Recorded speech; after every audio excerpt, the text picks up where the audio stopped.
Welcome to 5 Dubs by MDDC Press. I'm your host, Rebecca Snyder, the Executive Director of the Maryland, Delaware, and DC Press Association, which represents news media in our region. 5 Dubs focuses on the who, what, when, where, and why of local news media. We'll talk with the journalists about the stories behind the news.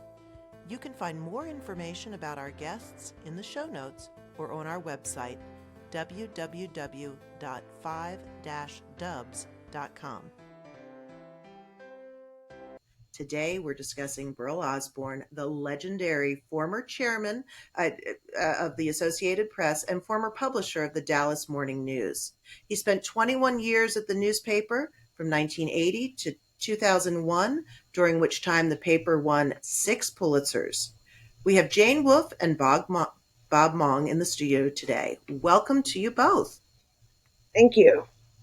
Jane has written a book that was released in September of last year, 2022, about Burl's life and work, entitled Burl, Journalism, Giant and Medical Trailblazer, and it's available in hardcover on Amazon. Jane was hired at her first professional newspaper job at the Dallas Morning News in 1981, and her editor there was Burl Osborne. Bob Mong, now the president of the University of North Texas, Dallas, worked as a journalist for more than 40 years, most of it at the Dallas Morning News, where he served as managing editor and later as editor-in-chief under Burl. So there are so many different directions we could go in when talking about Burl Osborne. But I wanted to start with your common thread, the Dallas Morning News. Burl became the executive editor of the Morning News from doing bureau work at the Associated Press in 1980, and he really didn't have a lot of print newspaper experience. That didn't seem to hold him back from jumping in with both feet and taking on the helm of the newsroom at the Dallas Morning News. So that's a huge leap of faith. And it seems just indicative of the type of person that he was. So can you tell me more about what it was like working with that type of personality and really what it meant for how the newsroom and the newspaper saw itself during that time? You want to take that, Bob, first? Yeah, I'd be happy to. Burl was I guess, a surprise choice from the conventional view of things, because there were many big name journalists at the New York Times, Washington Post, Miami Herald, who were interested in the job and were interviewed. And I think there was an assumption that it would be one of them who would get the job. The context was that the Morning News, the oldest continuously operated business in Texas, was starting to lose a newspaper war with the Dallas Times Herald. And in those days, the economics of a city the size of Dallas was only one newspaper was going to win. It was a zero-sum game. So this was a very important choice. Robert Deckard, at the time, the young member of the family, was leading the search. And he talked to all those people that I just alluded to, but he liked Burl. He liked Burl because he was smart, he was competitive, he had survived a near fatal disease and had come out of it stronger. And so he had a promotional gene that Robert was also looking for. When he was announced, I would say there was some disappointment because people were expecting some big name, but it was absolutely the right choice. It sounds like he's sort of gutsy and scrappy. Jane, you researched Burl intensively for the book. What do you have to add about how it was like? I was just going to say that when the editors and reporters at the Dallas Times Herald heard that Burl had been hired by the Morning News, they kind of breathed a sigh of relief, and just what Bob said, and they thought, what does this AP guy know about running a newspaper? You know, he'd never done anything in production or advertising. He had only been in the newsroom, the news section of the AP. And so they were quite confident until somebody stepped up and said, I know this guy. He's like the longest living kidney transplant patient in history. And don't get too carried away with thinking he's not a great choice, because he is. He's really competitive and smart and will risk a lot. Well, and let's talk about that kidney disease. So he was diagnosed at age 12. So this was back in probably the 1940s. Right. And kidney dialysis was not a thing then. It was an emerging technology in the mid 60s. And so the type of the kidney disease that he had it felt kind of like a death sentence. How did that shape the kind of person that Burl became and the opportunities that he seized? Well, you're right that home dialysis, there were only, when Burl had the opportunity to do home dialysis, which was the only chance he had of getting dialysis, there weren't enough beds for him at the local hospital. But when he got the chance and decided to do it, there were only 12 people in the world who had done dialysis at home. And Burl described dialysis in those days as the Model T days of dialysis. He said it was just really primitive. And but I think, and a lot of times he almost died when he was on the dialysis. I mean, things that you wouldn't think would be fatal were or could be. And so I think the fact that he survived that, or survived the dialysis, and then eventually did get a kidney transplant 2 years after he started on home dialysis. Mm-hmm. The fact that he had survived both of those things, I think, gave him strength and the feeling that, well, maybe I can do other things. I mean, if I beat this, and other things seem less important and less enormous to me. Mm-hmm. Sure. The fact that he was a medical pioneer was something he almost never talked about. Mm.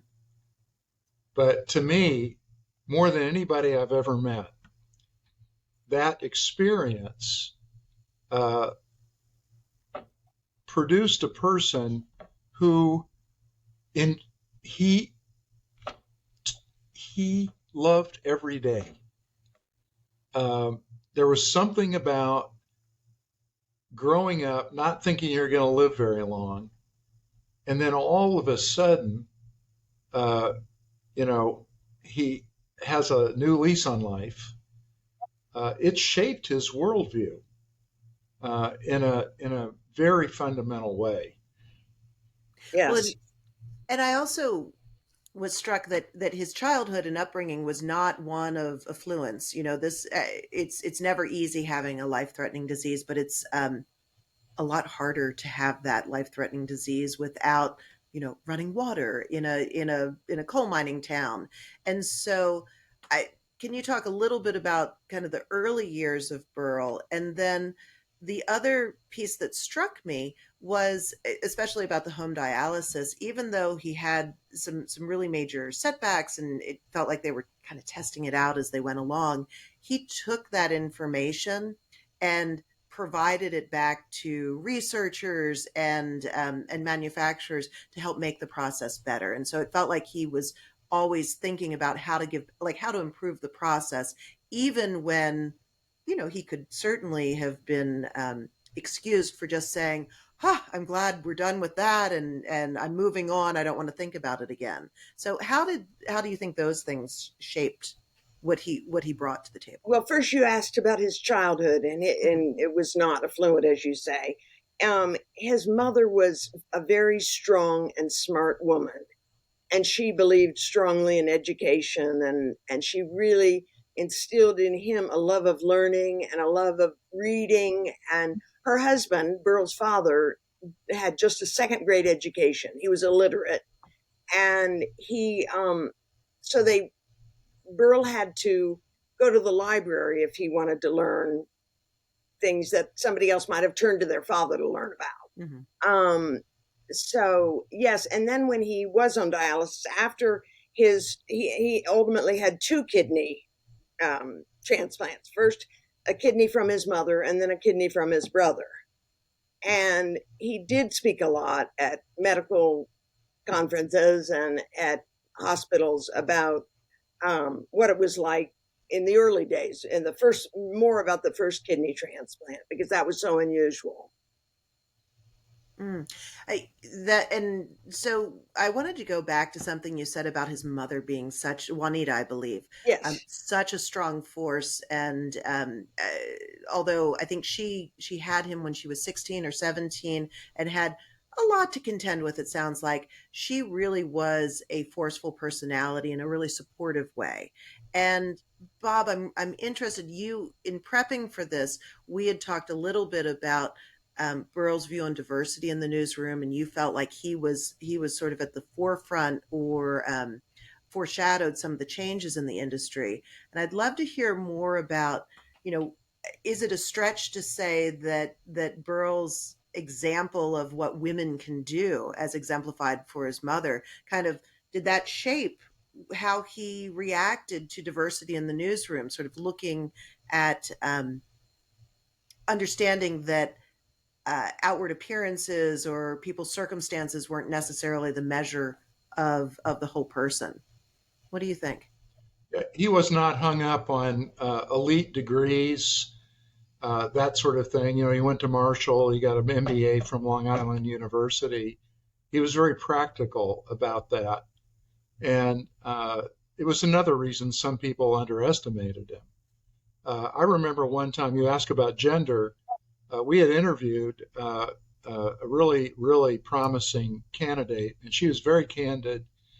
And he said, "Did it ever occur to you that have you noticed the same thing I have, that women are much more introspective and more likely to point out their own problems, and guys, you see it all the time.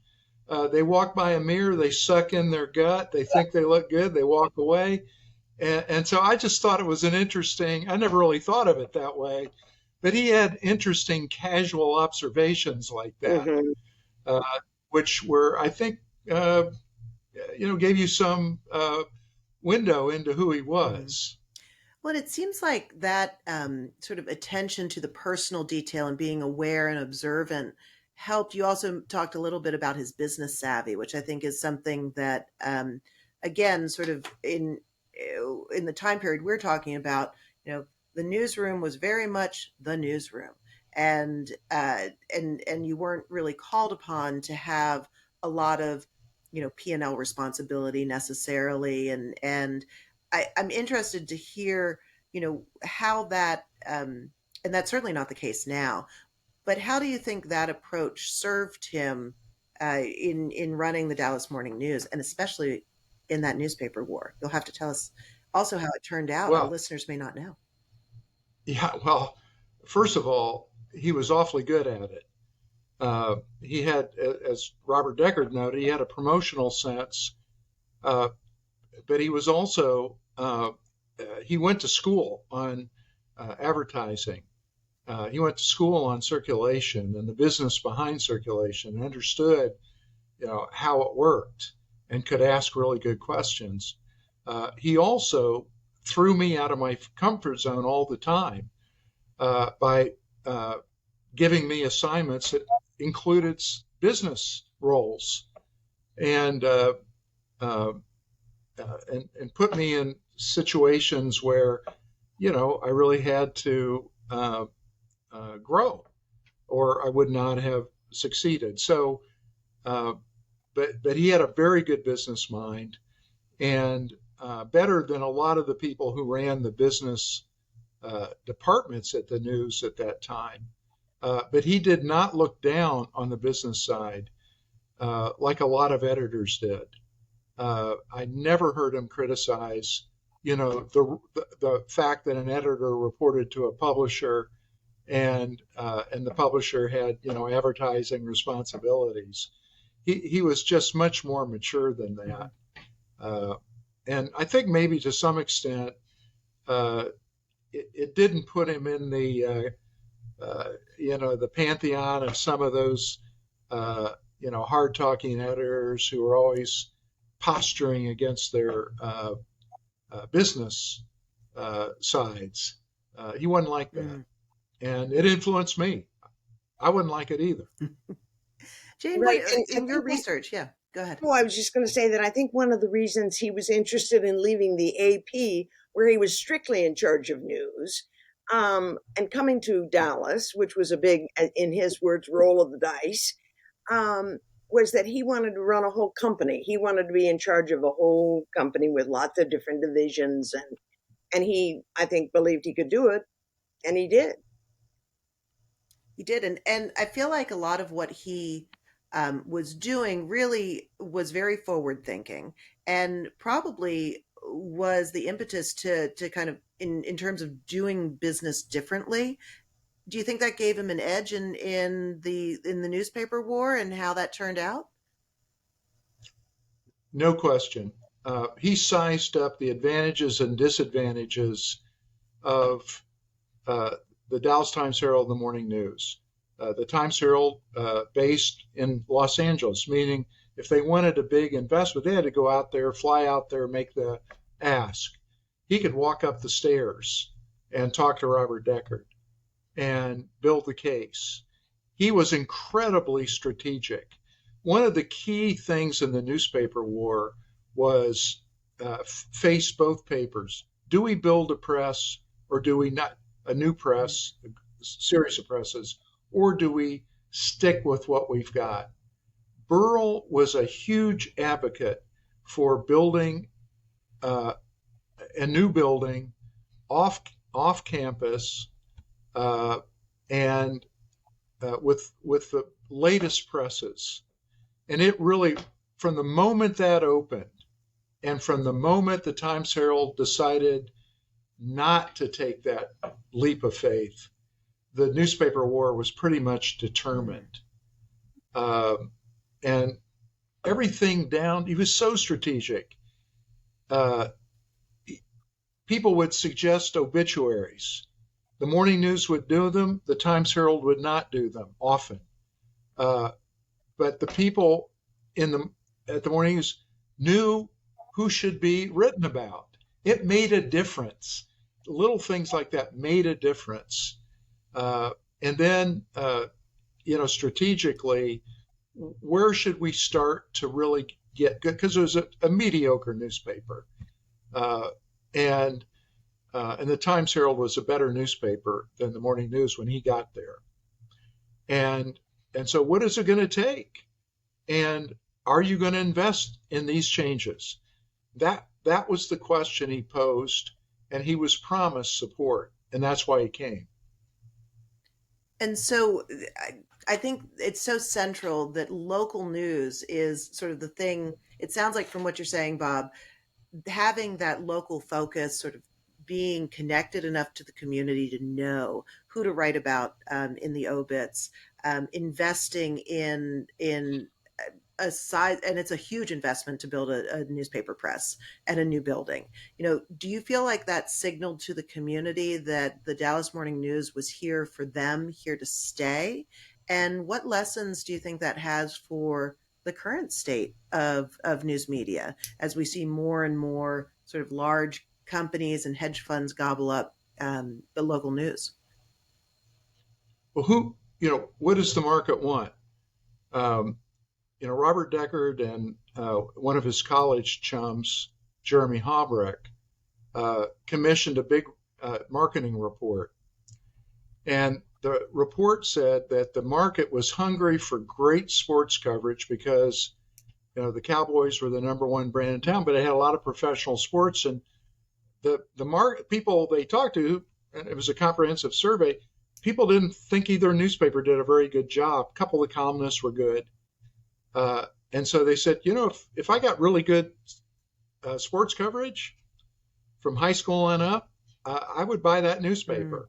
And the other thing that came through was this is a business town. And both newspapers' business sections were horrible. There were some good people in there, but it was not comprehensive reporting. And which is the way it was at most, but there was the Wall Street Journal, Business Week, the New York Times had just started Business Day. It was a desert. Business news was a desert. Burl saw the opportunity, both in sports and in business, and that's what he built his first years around. And it was transformative. He went out and, who's the best sports editor in America? And then the answer was Dave Smith at the Boston Globe. He had just left the Globe, went to the Washington Star. Burl knew the Star wasn't going to be successful. They just bought him.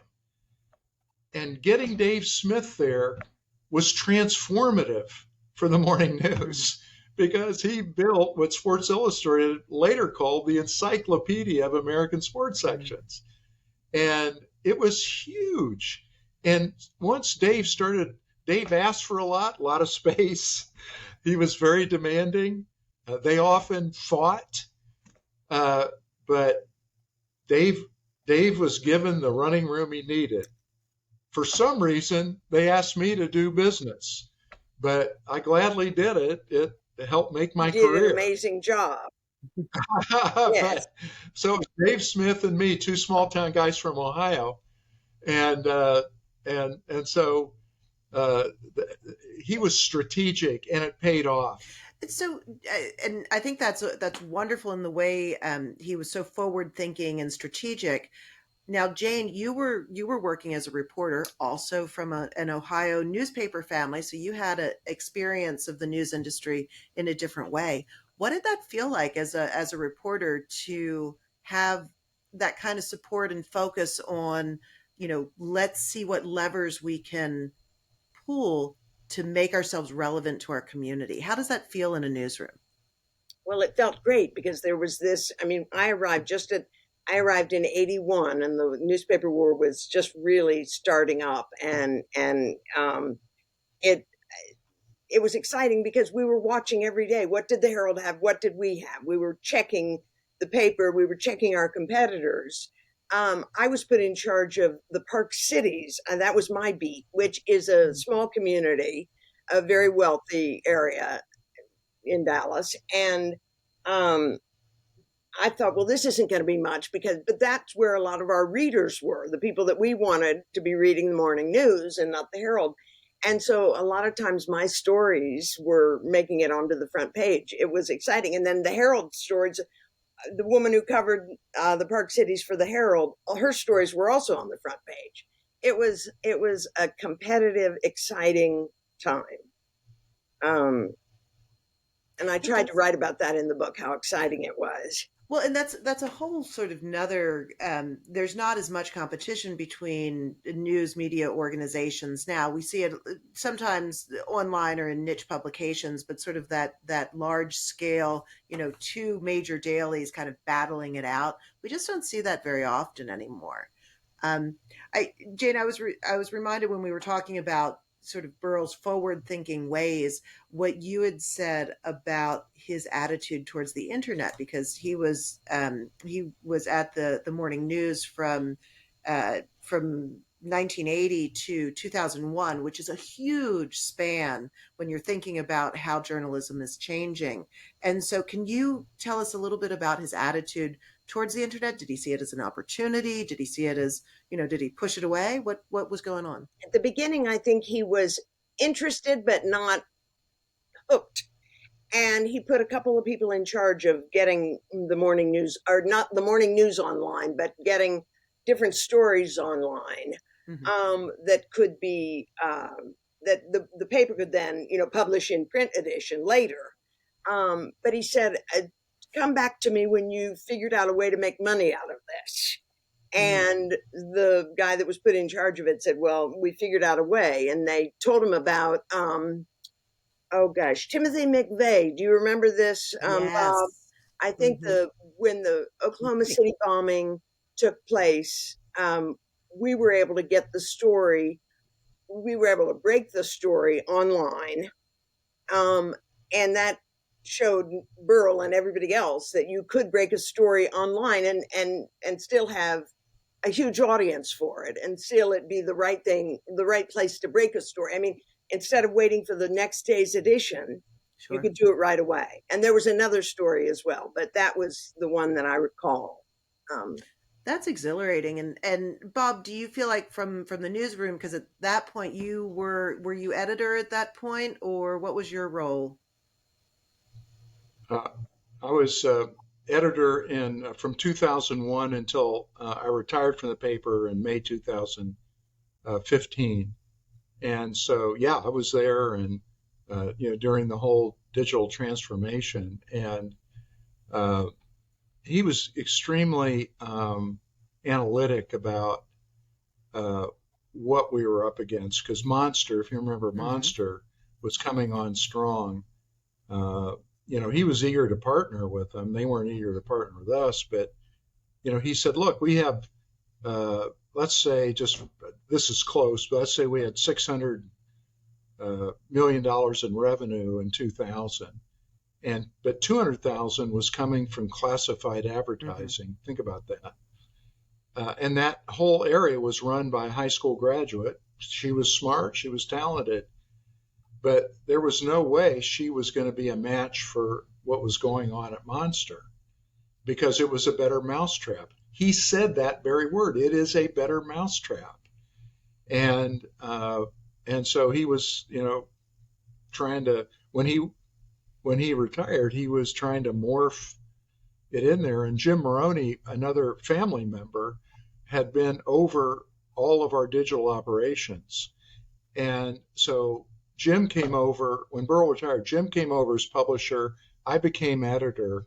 And so Jim and I were the team really until I retired. Jim stayed a few years afterwards, but Jim was extremely digitally oriented. Mm-hmm. And he had the broadcast background, he had the digital background, and this got him the uh, print background that the company was all about at the time. But you almost couldn't move fast enough.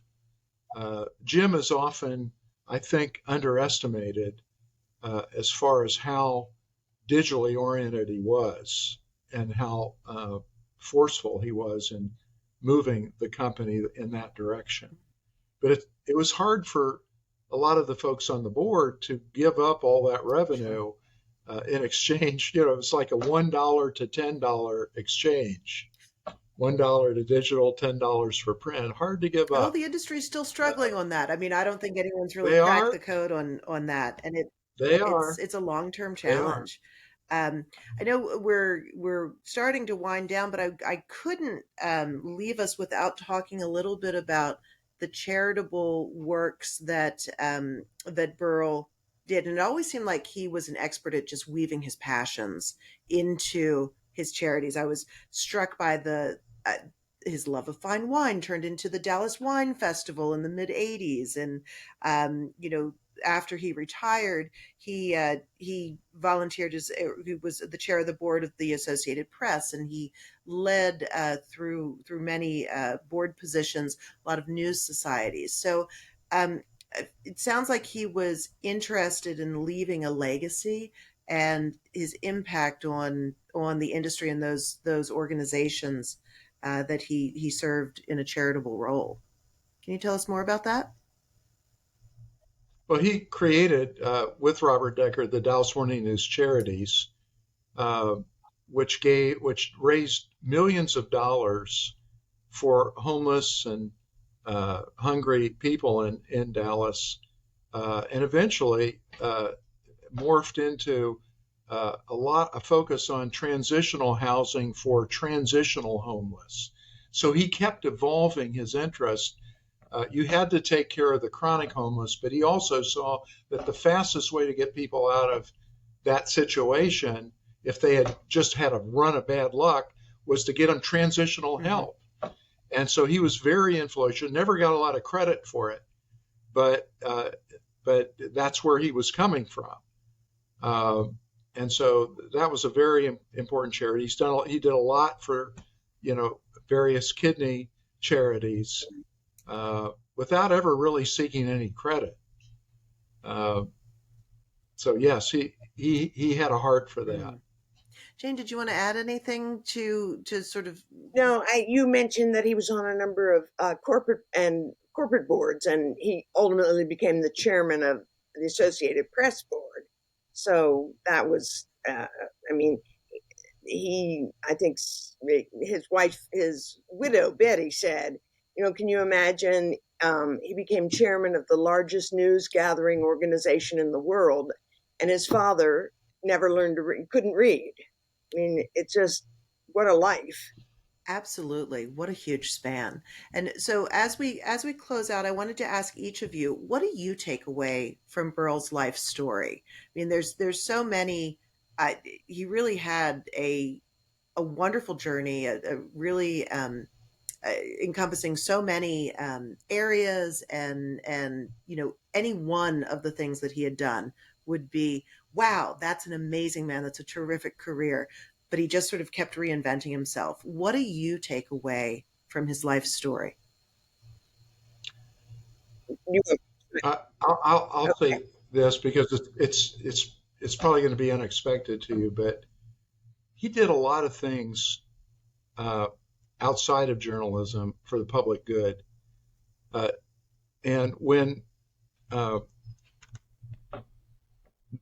Ma Bell was being deinstitutionalized and torn apart, and Texas was trying to figure out how to do it, uh, the people who were trying to move Texas into that future, they chose him to be one of the uh, voices for that movement so that he could go down and testify in Austin. Now, there's a history library in Austin named after Bob Bullock. When George Bush was governor, Bob Bullock was lieutenant governor. And in Texas, the lieutenant governor has more power. And so George Bush quickly worked with Bob Bullock because he needed him. Bob Bullock, once he got to know Burl during this really heavy lift to break up Ma Bell in Texas, he called Burl the smartest man he ever met. Wow, Wow. that's That's amazing. impressive. It really is. Jane, what's your takeaway? Something that I have taken away from writing about his life is that we often hear that good guys finish last. That a good guy gets walked all over and doesn't make it to the top. But I think Burl is a prime example of that's not the case. Here's a good guy who finished first. Hmm. I wrote the book before this book on Burl. I wrote about a man in Texas named Oscar Wyatt. And Texas Monthly had said about him, he was meaner than a junkyard dog. I mean, he was a tough guy, and he became a billionaire in the oil business. But my agent said to me, "Why don't you write about somebody who's really likable?" There are people out there who have succeeded and done really well, and everybody likes them. And I think that's one of the interesting things about Burl. He was really likable guy. I mean, as tough as he was and driven as he was also very popular, and he did a lot of good. And I think he was an honorable person of great integrity, and that's what sticks with me. It's a wonderful, wonderful way to end our time together. It sounds like Burl really brought themes of community and journalism and the public good together, and for the betterment of North Texas and Dallas. So thank you both so much for sharing your memories of Burl. And Jane, thank you for writing the book. Again, that's Thank you. Burl, uh, available on Amazon. So thank you, Jane Wolfe and Bob Mong, for spending some time together with us today. Thank you. Thanks for listening to 5 Dubs with Rebecca Snyder. Please subscribe and leave us a 5-star review wherever you download your podcasts so that others can find us. What do you want to know about local journalism? Email me at rsnyder, SNYDER, at mddcpress.com. Interested in supporting our podcast and journalism? Please donate to our 501c3 Press Foundation.